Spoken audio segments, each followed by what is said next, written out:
Ahoy there, mateys! Welcome aboard the Riff, Raff podcast. We are the pirates of the spicy waters.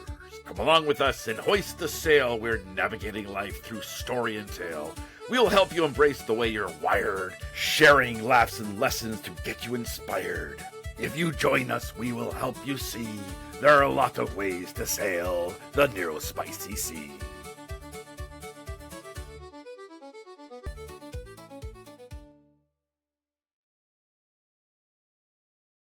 Yeah, check that beard, buddy. It's disappearing. It's disappearing. Good morning and welcome to Across the Desk and our Riff Raff podcast. And we're currently discussing personal appearance, and Santa's struggling with a lot of sensory issues. Santa's literally not all there. Santa's literally not literally missing. All good. Just not feeling myself today. Well, so folks, for context, as Paul sips from his Santa mug, I've known Paul now for 6 years, and never has he ever shown up to any kind of meeting in a black t-shirt. And it's much like when Maddie shaves their beard, it just gives me issues. So yesterday, the background's gone. all good. Paul joins a meeting, black t-shirt, freaks me the hell out. I did not ask them to change, but very kindly went and put a shirt on. So we show up today for the podcast, and Paul's in the freaking black t-shirt. I'm like, what are you trying to do to me? It was a different black t-shirt. What color was it, Paul? It was a black t-shirt, but it was my other black t-shirt. Just so people don't think I'm wearing the same shirt every day. Out of 2 black shirts that he owns, he chooses the 2 black. Not that I have any control or say over a grown man's wardrobe. All I mentioned was it was freaking me out. It's slimming, I've heard. I need to wear 3 then. Of course that you do. Of course I do. I need to wear multiple black t-shirts, and that will fix the issue. When we're talking about corsets, speaking about LARPing. Okay, so we're going to start off with a couple of stories. Our topic for today is watershed moments.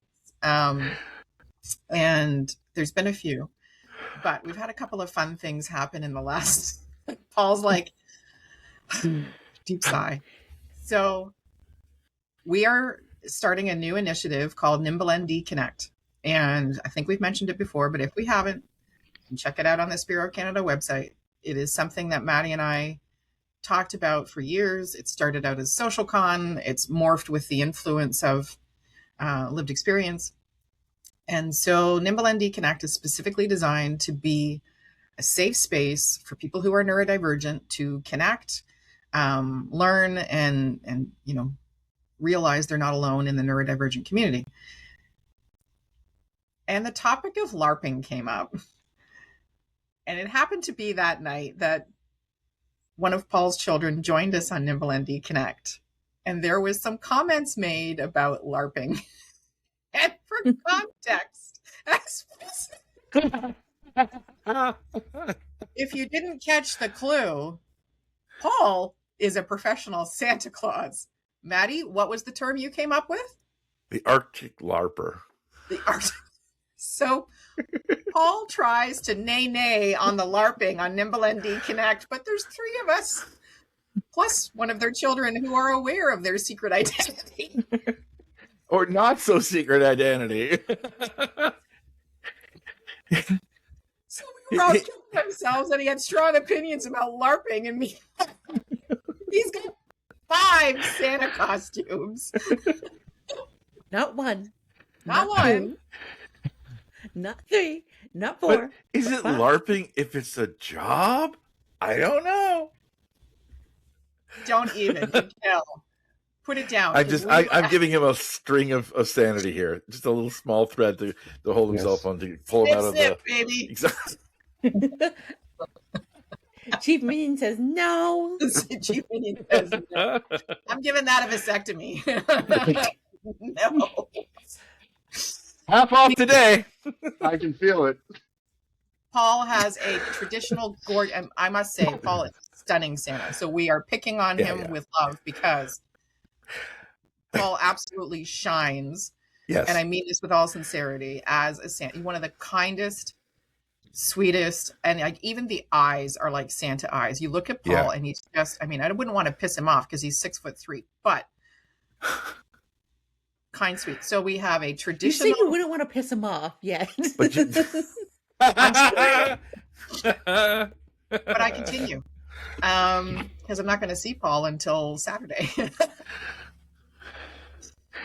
Paul has a traditional velour gorgeous suit, a less fancy Santa suit, a trades, and I might add 2 different shirts for the trades Santa suit. And then there's also the chef Santa, and then there's disco Santa. Is there Hawaiian Santa? Not yet, but I'm on it. Coming soon. Yeah. Because Trade Santa, I bought Paul a tiny elf-sized red and silver hammer and a snowflake screwdriver tool, and like it was. I don't know. Did I buy the? No, you bought your own apron. Yeah. Then there's the AI leather Santa. Oh, there's the Santa skipping through the forest with no pants on. I don't have any. That's strictly AI. That's no evidence that Paul skips through the forest with no pants on. Are you seeing Paul on Saturday, Elizabeth? And Paul's like, why are you doing this to me? We work together. The digital footprint goes crazy. No.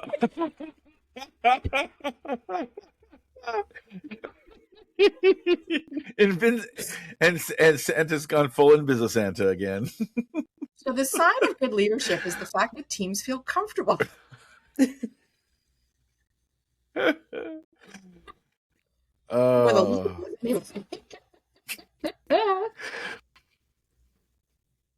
Anyway, yesterday was anti-bullying day.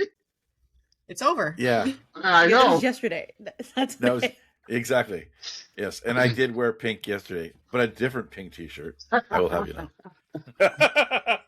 I'm used to you in pink, so that's fine. Paul in black. Pink and purple. Yeah, but I do wear green at conventions and like Comic Cons and St. Patty's Day.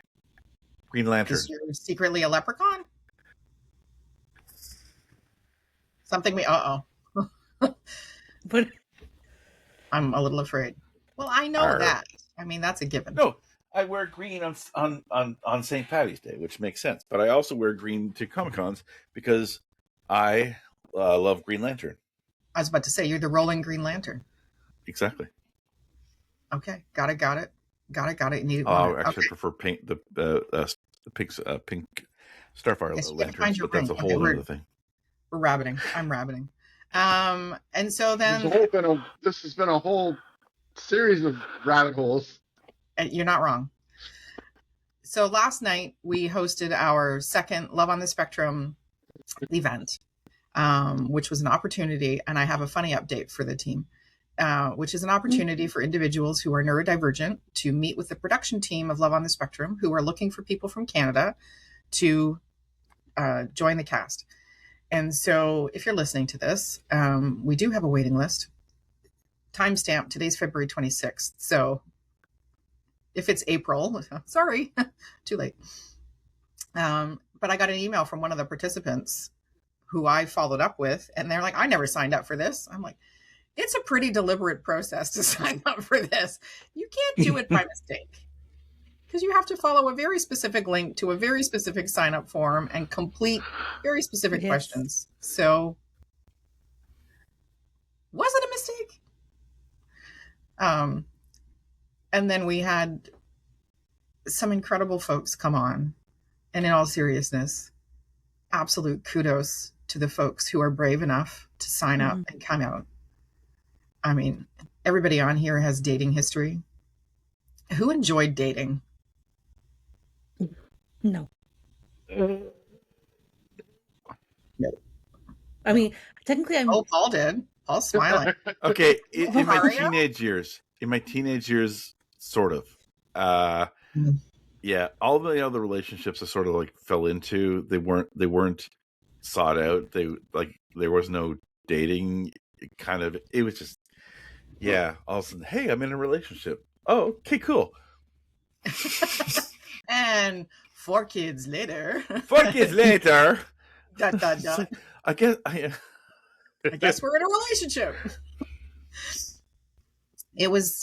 I'm just so impressed by the individuals that come out and they're willing to be vulnerable and they're willing to put themselves out there. And I have to tell you, when I kill my husband off, no, which I'm not going to do, but no, like every year he has a longer list of what he can get away with because looking at dating. So when we see you buy new pillows, we'll worry. Yeah. Throw Mama from the Train. I don't know that movie? movie. John Candy. No. Oh, there's a moment. He's with Steve Martin. Really, Crystal. Somebody Google it. It's one of the team of autistics on here now. Come on. Don't let me down. But anyways, there's a moment where like he's traveling with his mom and she's really just getting at him all the time. And there's a moment where he's traveling with a friend. And there's a moment where he's like trying to, she's lying down sleeping and he's trying to adjust a pillow and he picks up the pillow and he's like looking at it and looking at it, thinking about it. And his friends, don't do it. Yeah, Smother Mama. Exactly. Gotcha. Okay. Yeah, Smother Mother. Okay. So somebody's going to have the answer for that by the time we're done because that's how this team rolls. Speaking of watershed moments. It was Billy Crystal. Okay, yeah, that makes sense. Good job. Actually, and you the winner. On it. Yeah. Well, who was the friend? That I don't remember. Yeah, I mean, don't try and beat me at trivia. I'm telling you, unless it's like obscure anime, I'm really good. I'm pretty good at trivia. Danny DeVito. There you go. Okay, so speaking of watershed moments, and pillow decisions. Actually, Paul, can we? Actually, that is a watershed moment. What made you decide to be a Santa? This is an actual segue. Look at that. Wow. Look at us. Thank you. Uh-oh. I don't know. When my beard got white. Valid. When I hit my full height. So how old were you when your beard went white? It started in my 40s, late 30s, early 40s. It was starting to grow gray a little bit. Yeah. I don't know. I think it was like an aha moment. We were, we were putting up the Christmas tree, and we have a Santa hat that gets thrown in with our decorations. And I put it on one time, and my beard was longer, and I just went, Aha. Yeah. But you have to have an open mindset for that, right? Because I have a Santa hat as well. I have to tell you, at no point did I look at myself and go, look at you, go get some reindeer. With the beard. You don't talk about, hey, y'all. So, okay, but here's experience. the question. If your husband could rock a beard like Paul did and he was Santa, that could have made you Mrs. Santa. I have a thing about facial hair. I like it on other people. I do not like it on my significant other. That's the only thing I have ever put my foot down as far as appearance or clothing or whatever. I'm the reverse. Yeah, under no circumstances is he allowed to grow a beard. He does that, there's body hair on me that's going to grow. Like, no. And maybe he'll be like, okay, I'm okay with the body hair thing. He's not. Maybe it's a way of unlocking it. No. It's a sensory issue for me, legit. Okay. It's a serious sensory issue for me. I cannot stand the feeling, like if we're hugging, kissing, and having it. Like, you'll notice when I hug, I'm like, I don't like it. I don't like it. I love it on other people. Maddie and I have had numerous conversations about their beard, and their beard is magnificent, and I love it. Paul's gorgeous. I'm not married to either of you. Last time I checked, we're not in a position for kissy kissy. So yeah, we haven't seen any pillows near us either, so we're good. You're good. You're good. So Paul, you kind of gradually got into the whole Santa situation, and then I remember you saying at Level Up, which I love about you.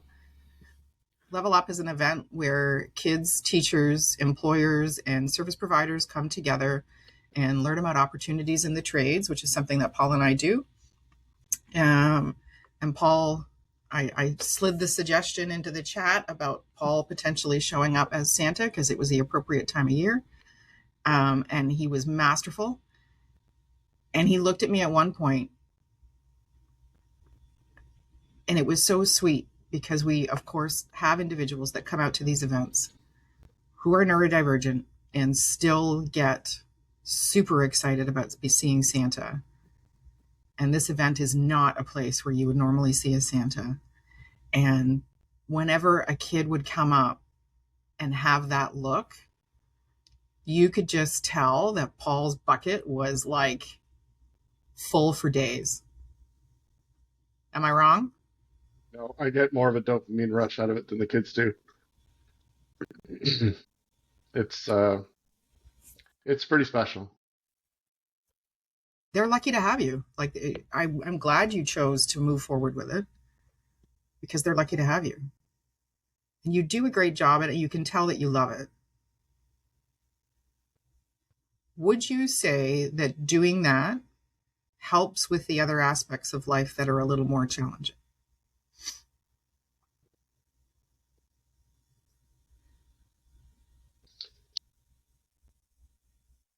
I would say yes, because it's very satisfying, gives me a dopamine rush. I love seeing the joy in kids' faces, even parents, like just that. I love that. The only stressful part of it is that it becomes all encompassing. Like I'll get a ton of requests to do home visits on Christmas Eve, and I just won't do it. I don't do Christmas Eve visits. That's for my family. But I get so many events and so many other things that are on top of my other work, right? So it's not like I take December off to do Santa. Santa stuff comes on top of all the other things going on in my life. Mm-hmm. But maybe in retirement it might be more relaxing. But right now, yeah, I'll be an elf. Yeah, that's when the Santa Claus completely comes into play. Yeah.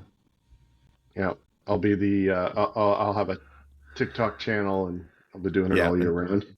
And Tim Allen can finally retire. Right. That's getting a little. We won't talk about that anyway. Because Santa Claus is one of my favorite movies. The first one because it was filmed in Oakville, and that's where I grew up and live. And so yes. So Sydney, when you look at your career now, so Sydney's the youngest member of the team. She doesn't have any gray right now. So there's no... Actually, I found a gray last week, but... Oh, you're welcome. Okay. So Sydney doesn't have as many wisdom springs. My mom's side of the family, they go prematurely gray, so stay tuned, I guess. It's coming. So no, not as many. We're gonna have the gray watch has begun. We'll just put a counter up after each episode. So Sydney, when you look at high school and college and career choices and all that kind of stuff, because Sydney's an entrepreneur. So was there a point in your preliminary career where you went, you know what, working for other people isn't for me, or like what was your watershed moment around entrepreneurship? I think it's interesting that you said, so I graduated from post-secondary in 2020. And to back up a little bit, I was supposed to do a mandatory internship with my program, in my degree program. And so I did an advanced diploma and then I did my degree. So I was in post-secondary for 5 years and studying Bachelor of Administration, Human Resources. And my my school actually offered us a virtual internship option, and Sorry. so it was like a glorified group project, more like. And as a person that was studying human resources, and it's like, oh, that's the leader. I like to take the lead. I took the lead in that project, and they were teaching us applying what we learned in our program, but in different ways to help solve a problem of helping older adults access the arts during COVID. And they also would do that. They also understood that some people might want to become entrepreneurs, and so they also started talking about that, and that's an aspect that you can maybe start looking into. And that was really interesting how they were making us focus on what we learned in our programs, because it was like people in game design, people in interior design, like all coming together. There's just in my one group, for example, and how they also was like entrepreneurship could be an option if you're, in your you went to school, but you could start your own business, becoming an interior design business, have an interior design business, having a consulting business, making your own video game and things like that. So that was really interesting and kind of my first real when it came to entrepreneurship and maybe being a consultant. And so I was like, okay, interesting. But I still wanted that traditional experience, as anyone does in the career. And so then I graduated in 2020, December of 2020, and was actively going to webinars, and there was to go market myself, because I'm like, resumes I knew wasn't enough. So I had to network. I had the flexibility of networking from home, so I could go to all these different conferences online or webinars or see what was happening, and then go cuddle my dog after. And so we actually have an association called the HRPA, which is for HR professionals where I live. And they had a trade conference, and they were looking for volunteers. I was like, and it was virtual. So I was like, yep, I'll volunteer. So that I volunteered to be a moderator for that event, and actually was for a lot of times. And one of the people I was moderating for, he was doing a presentation, and he couldn't finish the presentation. He didn't have enough time. And so he was like, can you collect all the emails of people on this call? There was 500 people on the call. But I was literally in my room at my desk. And at one point, that's when I had a COVID puppy named Oreo. I have a dog named Oreo, and she was lying underneath my feet.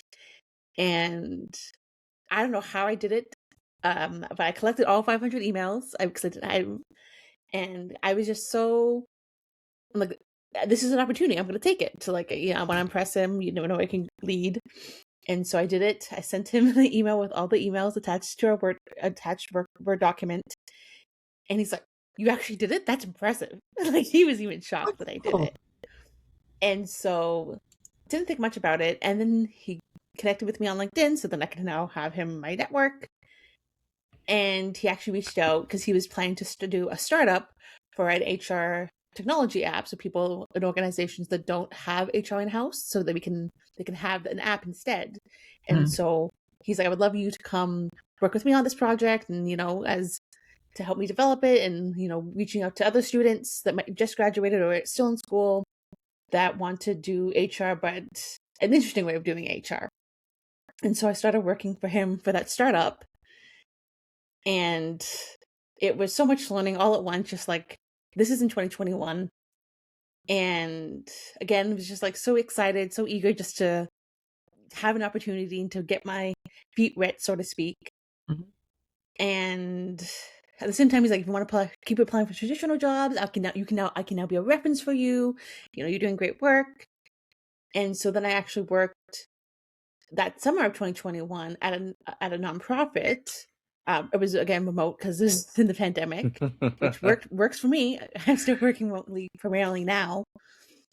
And so I did that for 8 weeks because it was funded by the Canadian government, the Canada Summer Jobs Program.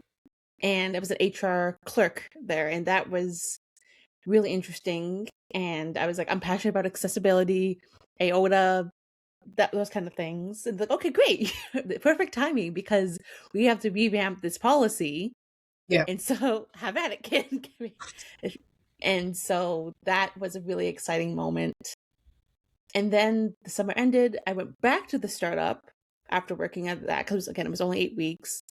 And at the same time, I was like, he had the CEO was working for the startup. He had so many great ideas, but the execution was really not the best. And so I started telling, I was so passionate about when I was doing the aorta and other accessibility things at that nonprofit, and I was seeing more people wanting to do.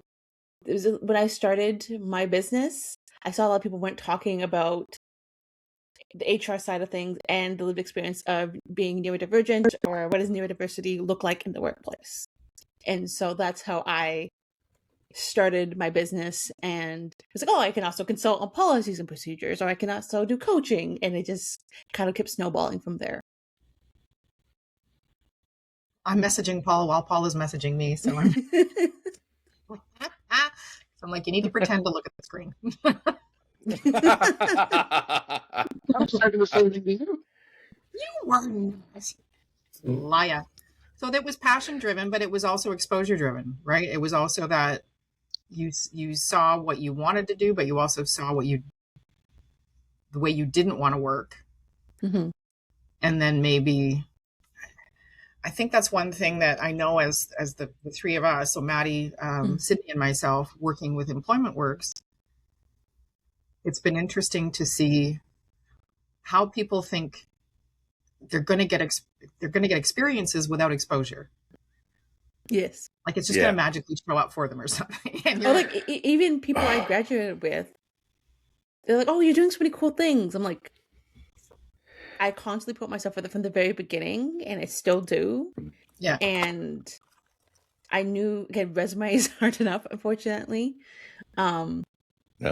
And really understanding that I was like, I did not go to school and I had to pay. So my parents paid for my advanced diploma, but did not pay for my degree. I had to pay a complete degree out of my pocket when I was working part-time in recreation. And I was like, I did not spend 20 grand for my degree to not get a job afterwards. It's not happening.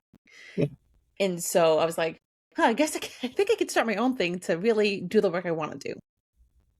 But that's a really important statement, right? Is that when you have work experience, you do figure out what you will do on the job, what you won't do on the job, what's the environment that, and honestly, folks, whether that's through volunteering or like whatever the exposure is, honestly doesn't matter. It's great if you're getting paid.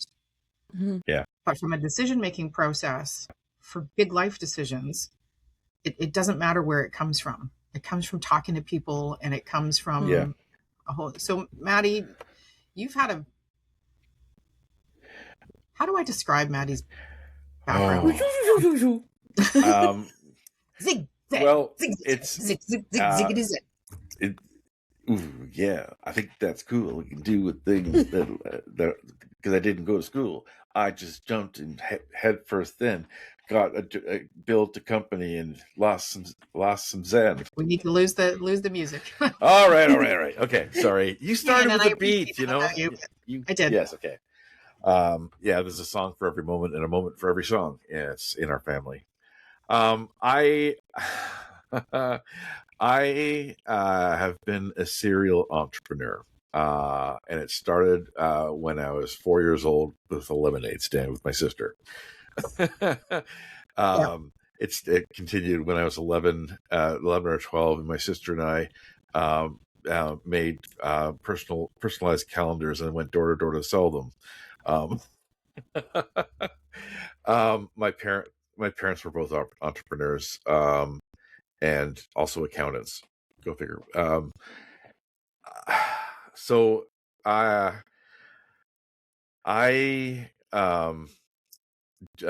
right out of high school, which I didn't complete, I took a year off to try to figure out what I wanted to do. I thought I was going to build an educational software company that I was going to write educational software, bring Canadian history to life. And I started selling I started selling educational software to people. I was very much involved in the homeschool movement at that time, and The what? Sorry, the homeschooling movement. homeschool Yeah. homeschool So movement. yeah. So me and my siblings were homeschooled partially throughout our lives. My mother would have ended my life if we'd had that arrangement. I don't think. Yeah, I wasn't homeschooled, but my sister was for a bit. My brother was for a bit. But I got involved. I helped organize one of the first homeschooling conferences, and I wrote a database routine to everybody got to choose. Like there was like 5 different sessions, and they could only go to 3. And so I built an algorithm.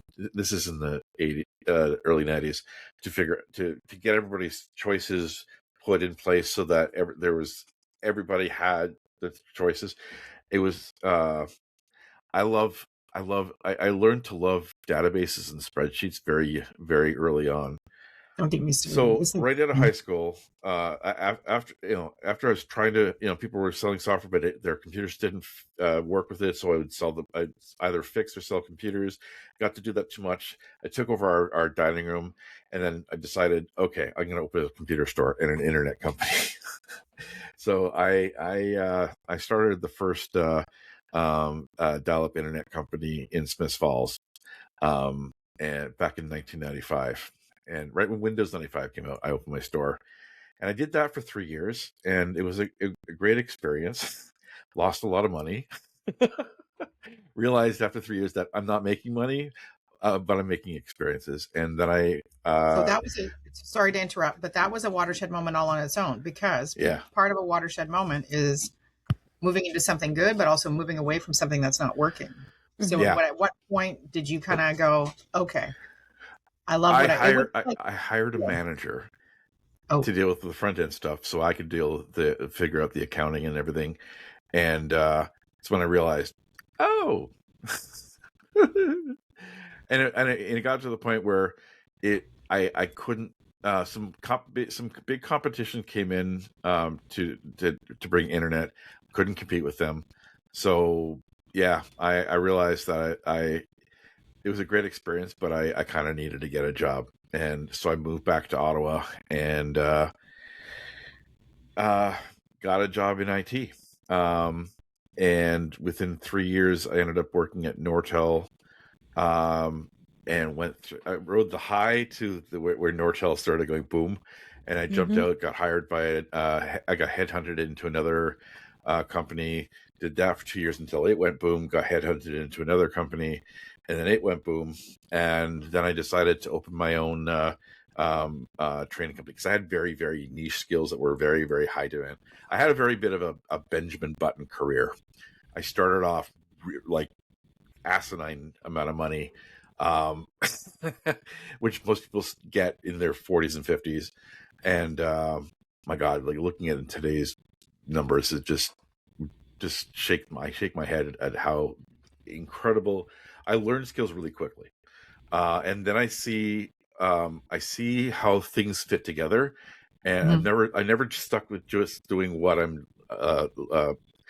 I don't like just doing one thing. I'll do one thing, but I'm going to learn about a lot of others, so how they fit together. So I was able to keep shifting and pivoting my careers until from a watershed moment. Yeah, the watershed moment. I realized that I had these niche skills. There are companies out there that wanted them, and I could make more money if I did it on my own. And I did that for a few years. Built a repertoire of a couple of things. Was sent traveling across the country to teach people these skills, and then I got sick. I got really sick, and everything changed. Which is another form of a watershed, right? So from a career perspective, it sounds like it was driven by one. Maddie's got an insatiable learning appetite, so that's kind of cool, and you love taking on problems and strategizing and working those through. Yeah. But then illness and injury, which I think we're gonna save that one for, and balance with family. Like there was a severe imbalance. Yes. Yeah. Everybody on the podcast, I think that's just become another topic, has dealt with life experiences that have created detours. So I think we won't dive into that today because that deserves time all on its It's own. a whole other. It's a whole new world. Beat you. Yes, but I put it to a beat. Okay, what did we say? I don't know what we said. I can't remember. Sassy flakes. Sassy flakes. Sassy flakes? Oh. We did not say sassy flakes. So, No, we didn't, but Watershed for you was discovering that skills were in demand. That got validated, and it was not easier, sorry, because entrepreneurship is not easier, but it better served your life to let that employee expectation go. And then a lot of interpersonal challenges working with and for people. There was a lot of that. Created a moment on its own. Yeah. Okay. Because Paul was also an employee before he became an entrepreneur for a period. I think we've all had that experience where we've either worked with or for people that have not. I'm wearing a Kraken today. If you're watching the video, no, there's a point. It comes together. It's a Kraken-Lacken. So similar to everybody on the thing, I've had a very dogleg career. I have worked in travel and tourism. I've worked in restaurant and retail. I worked in healthcare for 14 years. And then I worked in volunteer management for 4.5 years. And then I decided to go back to school, and I got my postgraduate in corporate communications, marketing, and risk management. And my first job out of that was working for a local not-for-profit that was entrepreneurship focused and technology development driven. The challenge was the low functioning sociopathic narcissist who was the executive director. And I have spent, like Maddie, like everybody on the call, I can pick up a lot of skills very quickly. And Paul and I were at an event, was it last week? I think it was last week. And representing Canadian Association of Mold Makers, and how we support that program is supporting neurodivergent job seekers. And this one guy came up to the table, and he was really curious to talk to somebody with ADHD, which, pick me. And he said, "Do you have any problems with authority?" And I just went, I'm a type 8. Hello. Well, I'm a type 8 and I'm an extreme type A. And I went, and ADHD. Yes. And it's 8 ADHD.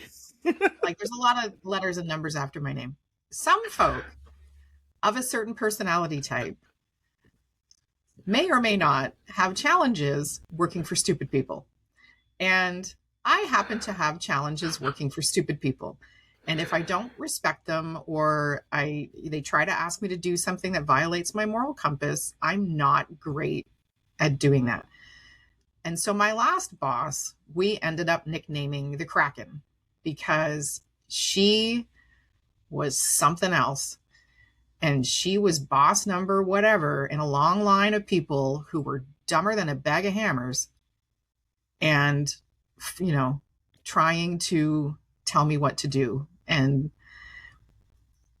that whole WTF face, I am not great at hiding that.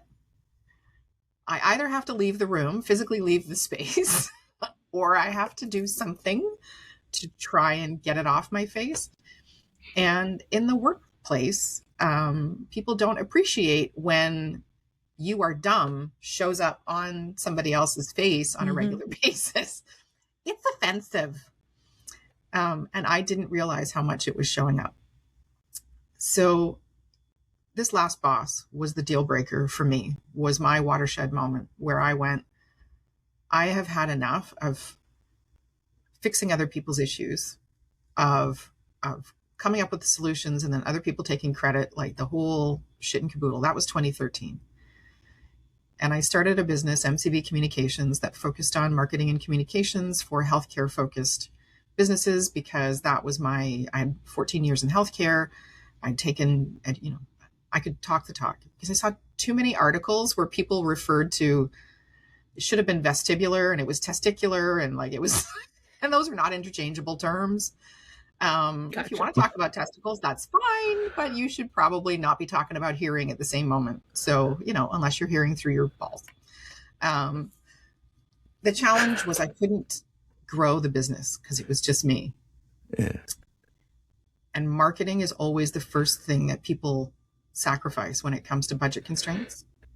And it's the last thing that small healthcare practices or healthcare businesses focus on. And I struggled with this business for I had some really, really good years. Towards the end, I lost my passion for it and I lost my interest in it. And then my mom got sick. And I started Spiro. So at one point I was running 3 businesses at once. Don't do that, by the way. It's not positive. And my mom was in the hospital. And my friend had been telling me for about a year that I should give up MCV Communications.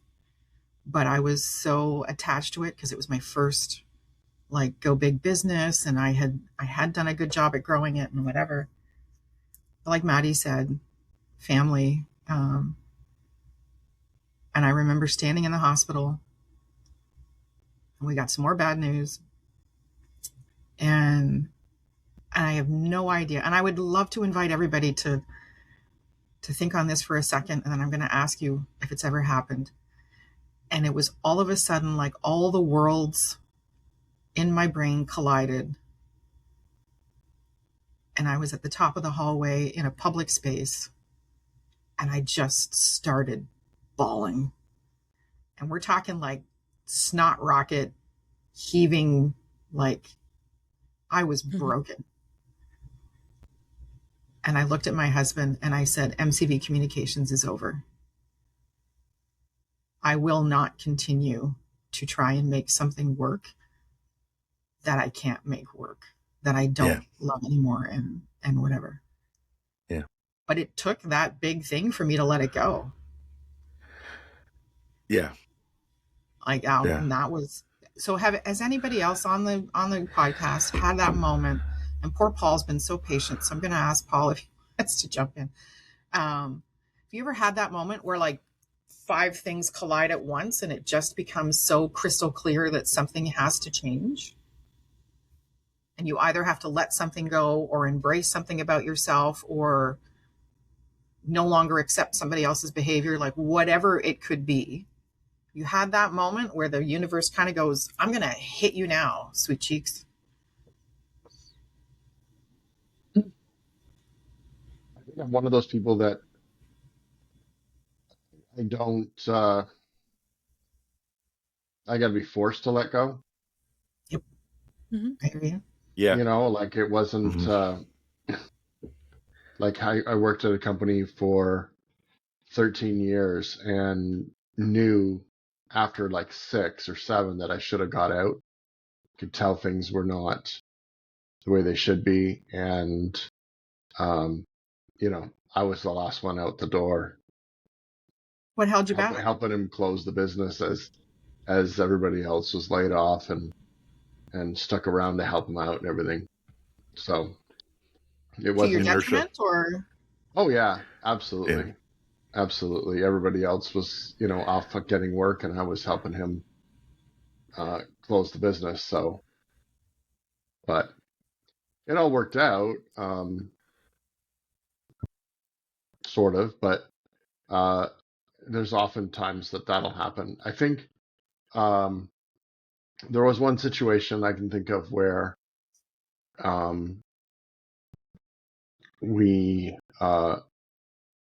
was working for a software company.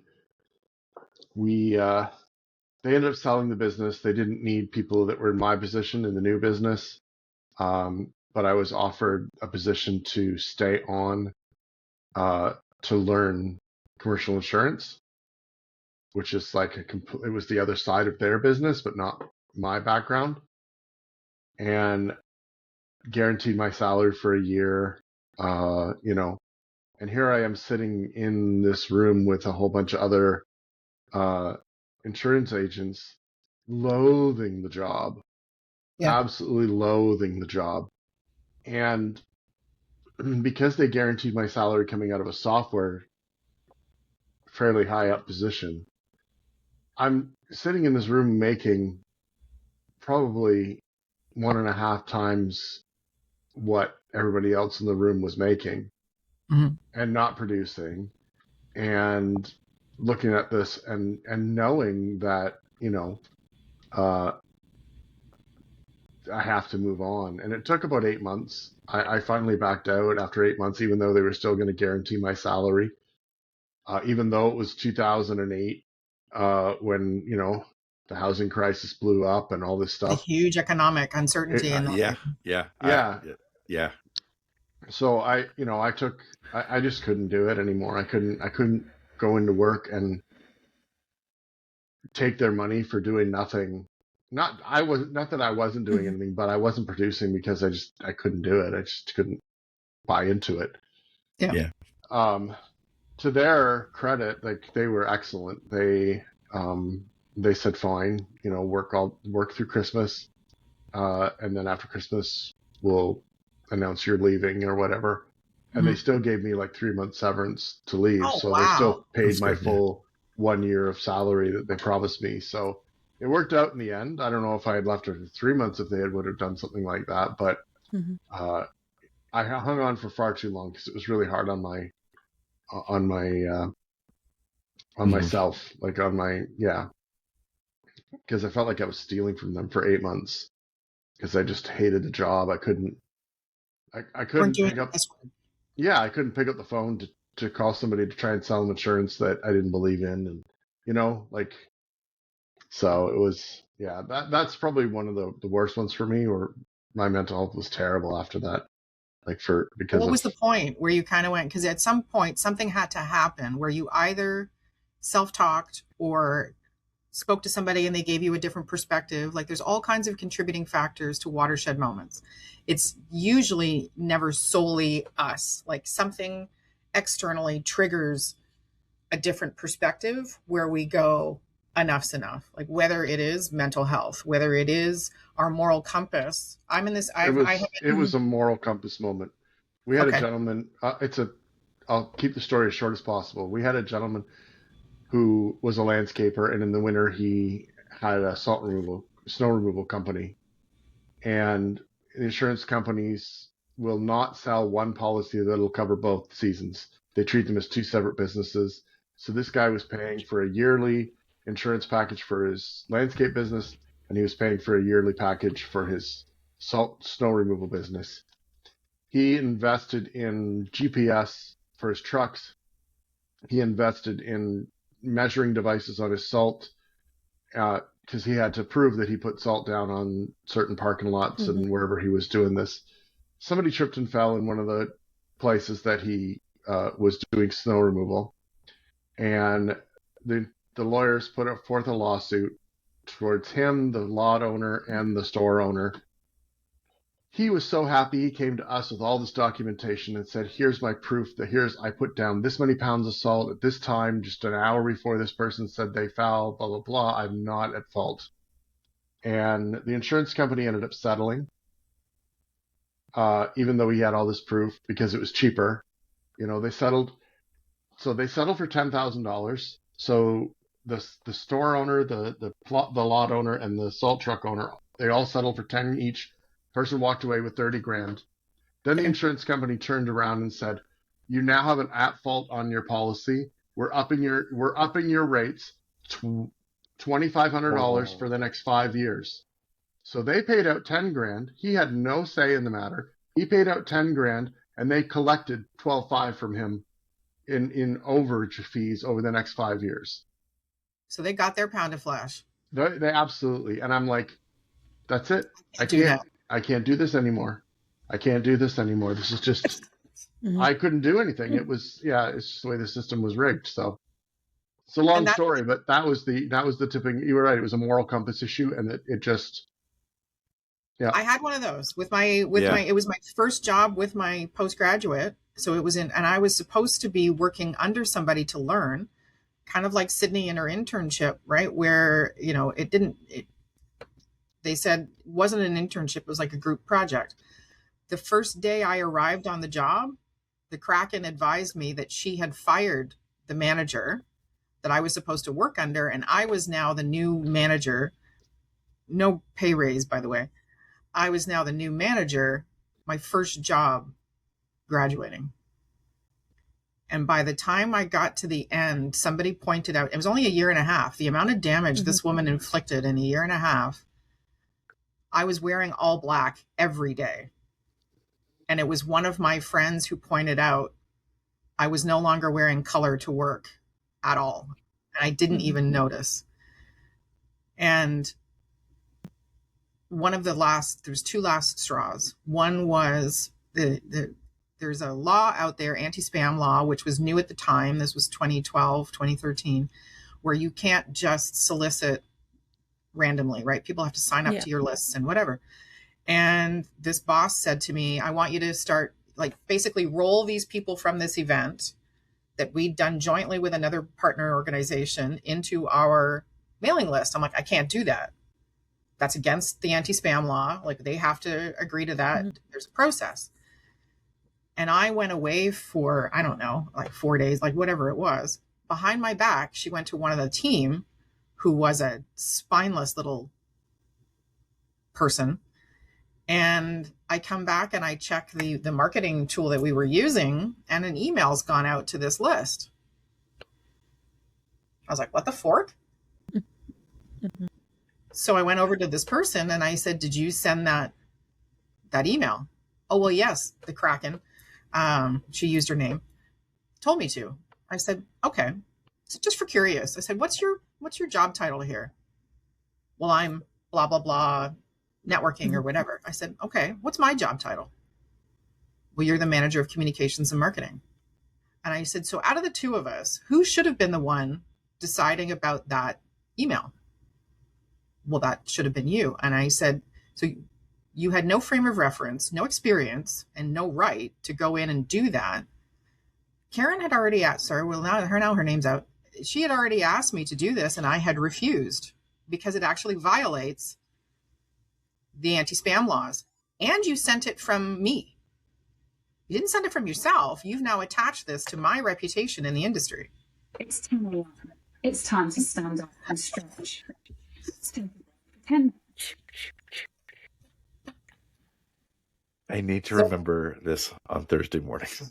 It's an indicator we need to wrap up too. So Yes.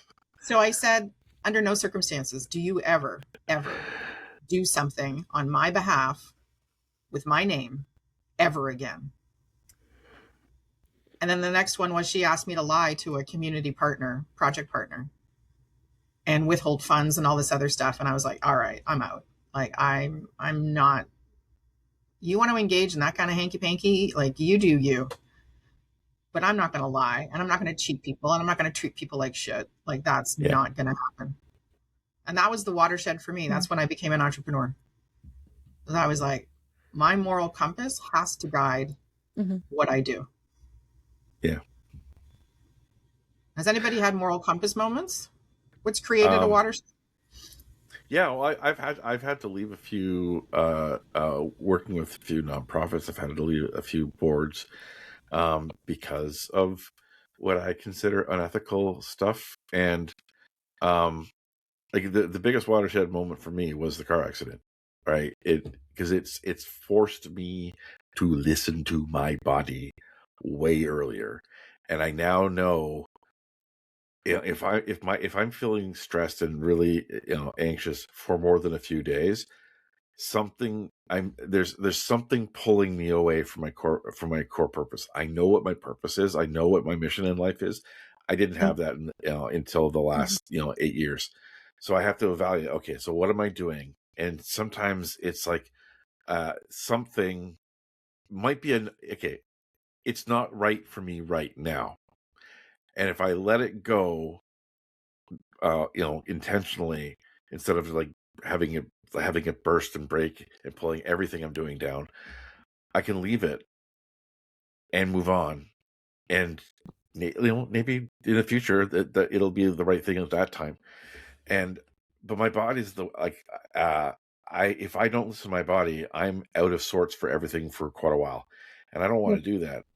For my mental health, having things to do, like I'm very physically limited. I'm very physically limited, and if I listen to my body, I can do the things that are necessary for me, but are also helping the world. So, yeah, the car accident, it changed my life, and it's focused me in on the advocacy and the disability justice stuff. That, like, I know if I stay in this area, I'm fulfilled. I feel like my place in the world is the right thing, and I have to be so careful not to take on too much. Yeah. And Sydney's in a similar position where they can get triggered Yes. when they don't listen. Has that discovery of a chronic illness or chronic, you use the language because I'm not using the right language. I use the language chronic pain. Chronic pain. And so I was volunteering with a grassroots organization, and I took more like so we put on a march every year, and I was taking more like the behind the scenes and like administrative, like set up all the meetings and who we need to network with and get funding and get donations and all these things. And there were moments where my chronic pain would be really bad, or my mental health would be not the greatest, but I felt like I had to push through because everyone else I was working with in the grassroots organization also had disabilities. And so that was really interesting because I was like, and I would push myself, and was also working on my business at the same time, and also doing other things and doing other volunteering, and I like to be busy. And so I would make mistakes sometimes because, again, I'm only human, and I kept pushing through, but then I started making more noticeable mistakes, but instead I was attacked that because most of the time I didn't make mistakes, but again, I'm human, I'm gonna make mistakes. So when I did make those mistakes, and I would be ridiculed for making those mistakes. And that was very frustrating. And I was one of the leads. We had two leads. I was one of the leads, and then the other person was another lead. And I knew, so I lost my nana last year. My granddad is not doing well right now, and he hasn't been doing well since when Nana was not doing well either. And so all these life felt like a lot, and I was trying to push forward, do what I have to do, just show up every day. And then so it's going to be a year in a couple of weeks, and there's something that happened and it was like a completely mental health moment, and then I felt all the pain seeping back in, and kind of like I was so passionate about disability justice and disability rights, and I'm doing that for my business, but also doing for this grassroots organization. And I feel like the lines kind of got blurred for me because I was doing both so much, and they were like my two main identities, and I was really latching onto them.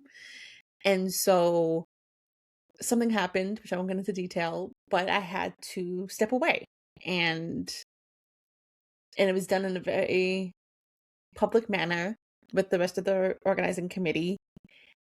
And I realized afterwards how much I've been suppressing when I've been all my pain, or when I have mental health, both chronic pain flare-ups and mental health flare-ups, sometimes called. And that was really hard to learn and to know. And then also my partner was like, he's like, you know what you think is best, and he wants me to believe in myself and to do what I think is best. But when that incident happened, he was like, okay, where do you want to go from here? Right? Because I could have taken a break from the grassroots organization and returned when I was ready, or just completely stepped away. And he's like, you can return if you want to, but I really think you should just be done with it now. Like you did amazing with that Grace Witch organization. Yeah. You did what you could, but I think it's time for you to step away. And that was so hard because I put so much time and so much energy, and I felt like I found a community that I've been looking for, and he Sometimes really had, ale makes it really hard to. and how people, like you were mentioning about how people were treating me, I was like, it's fine, and then it was like, the way this person's been treating me has not been great this whole time. Spoiler. And a week Spoiler later, alert, shithead. Yeah, sometimes you have actually, to and then step a away week- to realize the things that were in front of you. Oh, yeah, Me too. and I was, because I want, it was because like I talk about disability inclusion, and I talk about neuro inclusion, and I was like, I think I want to focus, like obviously disability inclusion and neuro inclusion is so interlocked with me, but I really want to help more neurodivergent job seekers, and like maybe that's something I could explore. A week later, Miss Elizabeth actually offered me a part-time job to work with Sparrow under the Employment Works program, and so it felt very. And yeah, I'm even telling my partner, he's just like, see, that seems more up. He's like, this is the new path. Exactly. Now that you've joined the Riff Raff, right?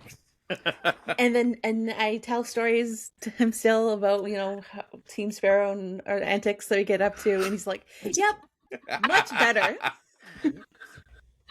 And we start pretty much. Thank you for that, Sydney. I appreciate that very much. And I think watershed moments are that moment where the universe collides and goes, okay, either you need to say yes to something if you've been hemming and hawing, and like it doesn't have to be big to be a watershed moment, but the watershed is a moment where you change a direction or a situation in your life. And sometimes, like Sydney has said, it's a huge struggle. You've invested time and energy either into a relationship or into something that you've built or whatever, especially as an entrepreneur. If you're, sorry, I got to stretch my leg. Because we're if old. you're building a, I'm literally stretching my. watching the video, you're going to see me yanking my leg up and you'll be like, what the hell was that? It's that time investment. And it's that moment where you separate yourself from the investment. It's and I had to talk to myself about the fact that it was not time wasted, it was time spent. And what did I learn from it? Mm-hmm. I invested way too much time in a relationship that everybody was telling me to end, not a personal one, a business one. Mm-hmm. But I think like part of the thing that drives Paul is you want to help people who need helping. Yes. And instead of inviting them to help themselves, you pour yourself into them and go, I can't let you down. And I know you're struggling and da, da, da, da, da, da. And meanwhile, you're going Story down. of my life. Oh yeah. My mental health took an absolute, and I've been public with it. That particular relationship made me suicidal. Because I couldn't separate myself from the investment that I'd made and the amount of time and energy and resources I'd poured into a person from moving on being the better choice. Mm-hmm. Yeah. So that's one thing that we wanted to share, that, is there any correlation between it being harder for neurodivergent individuals to move through watershed moments? I don't know. That's something that we could explore. Yeah. We're just over an hour, so I'm doing that whole wrap up thing. ADHD, I will say, I have more and more information's been coming my way about having a really strong social justice, injustice meter. So I would say on some level, maybe it can be harder, because if something's not fair, it's really hard for me to let it go. It's really hard for me to let it. There's rigidity and getting stuck, but also core beliefs. All right? And it's a similarity between autism and ADHD. I agree. And I think, going back to that throw mama from the train, it's that whole being able to put the pillow down That should be the title of this episode. Put the pillow down. Pillow down. What was that, Paul? Owen. Wasn't his name? Wasn't that she used to yell at him? Owen. Was she the woman from Goonies? Yes, I think so. Yes. Oh, I love Goonies. That voice Which, of is course, like screeching in my head right now. In her Which is our part of our thing. Yeah. Yeah, so I think we're inviting you to realize that, one, if enough people are telling you something, it's time to consider that maybe you're having a watershed moment. And if you need support, ask for help, because they can be difficult to navigate. It's taken me months to get through one thing, because I didn't realize the extent of the damage that had been created. If you're working in something that's not working, and bravo, Sydney, for recognizing that, don't take shit, man. Somebody's treating you like I did, though. What's that? But I feel like I feel like I did put up with some shit, but didn't realize that I was putting up with said shit. I know. I realized. It's so frustrating. We can only see the wake. So what did you learn? You can only see the wake after the boat has moved. T-shirt. T-shirt. But what I'm trying to do now is get my hands off the pillow and go, what am I better for because of that? What have I, because I could continue, and it does still hit me, right? That little ball of, damn it, because I lost 2 years. Yeah, I lost 2 years of where, my company could be much further ahead because of those 2 years. So don't get me wrong. That torques my chain. Yeah. But what have I learned? Yeah. I've learned better how to stand my ground. I've learned better how to, you know what? At the end of the day, pardon my language, folks, it's my fucking company. People can have a voice. They don't necessarily have a vote, and I have to be okay with that. You've learned, and I've seen it, because I love when my team advocates. I love when they tell me I'm either full of shit or they need something different or whatever. And it happens. It's fine. Yeah. You're human. Exactly. Most days. Yeah. Yeah. Other days. And if you're full of shit, you just got to change your diet. Huh? If you're full of shit, you just have to change your diet. Oh, we're working on that. All right. I have somebody waiting here that needs to see me, so I'm gonna have to disappear like Paul's beard. Chunks of Paul's beard. All right. So Maddie's you're gonna say goodbye. We're gonna wrap this up. So thank you, Maddie. Appreciate it. Hey, Maddie. Bye-bye. Find the leave button. There we go. Story of my life. That's a good way to wrap it up. You need to find the leave button. That's what watershed moments are about. Is finding another T-shirt. I'm telling you, man, we're gonna have so much to wear at the conference. It's gonna be great. That's what I was about to say. I was like, to wear these all at the summit. Seriously, find the leave button. Just put an exclamation on top. And I have the T-shirt that just has the leave button on it, and you guys can all say "find the leave button." Do we get to push it? Hey, HR. Oh wait, that's me. Yeah. Oh, by the way, go talk to Sydney if there's an issue with me touching your leave button. That was not appropriate. Anyway, so we're wrapping up, folks. But what we want to share is that just about everybody has those moments where we have to make a hard decision, whether we're taking on something new, whether we're letting go a relationship that's not working, whether we're letting go a work situation that's not working. And we want to make sure that there's support there.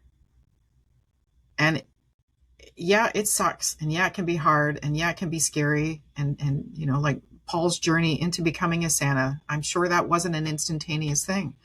Because that's for you especially, having such a big heart and that character being so important, you would want to do it right. So taking that on would be a challenge, and walking away from a not-for-profit where it aligns with your values and it aligns with what you want to achieve, but you got to create boundaries about how you're going to be treated. Like that's another huge, it can be hard to see when it's time to have those moments. But sometimes when we're listening and we're open-minded, the universe comes together and gives us that collision where we're like, okay, it's time. Again, whether we take it on, whether we leave something behind, we've got to take a moment to listen. Listen to our bodies, like Sydney and Maddie said. Listen to our heart, like Paul did with moving forward with Santa.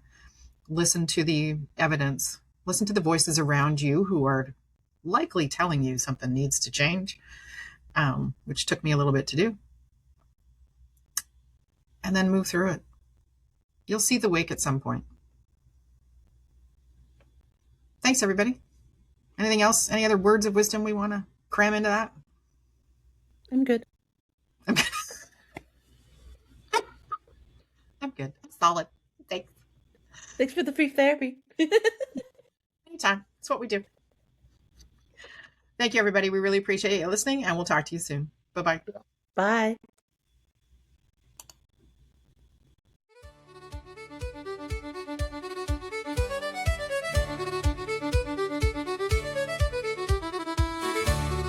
Hey, this is Elizabeth Blue from Spiro, Canada, one of your pirates on the Riff Raff podcast team. My fellow pirates include Maddie Dever from Autistic Bridge, Sydney Elaine Butler from Accessible Creates, and Paul Coleman from Creation Designs, who is our very own Arctic LARPing Santa. Thank you for joining us on the Neurospicy Seas, and we wish fair winds to you all.